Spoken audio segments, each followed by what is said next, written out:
Kinumpiska ng mga pulis sa Bataan ang higit 100 modified mufflers dahil sa nililikha nitong ingay. Winasak din ang mga nakumpiskang paputok. Yan ang marangkadang balita ni Rod Izon. Nitong pagpasok ng bagong taon, karaniwang ginamit na pampaingay ang higit 100 muffler o tambutso na pinagmumula ng excessive at disturbing noise sa maraming panig ng Bataan.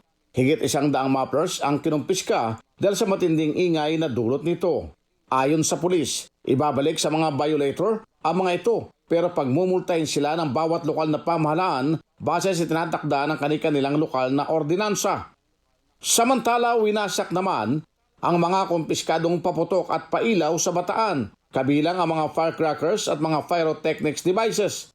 Sa kanilang ceremonial disposal, binasag, dinurog at binasagasaan sa mga fire trucks ng Bureau of Fire Protection ang mga kumpiskadong boga, iba't ibang uri ng paputok at mga pyrotechnics. Bukod sa mga tauhan ng Bureau of Fire Protection, bahagi rin sa seremonya ang mga tauhan ng rescue teams at mga hepe ng pulisya ng bawat bayan sa Bataan.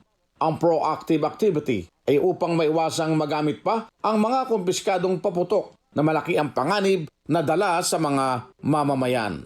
Mula sa FMR Northern Luzon, ako si Rod Izon ng PRTV News, nagseserbisyo para sa Pilipino.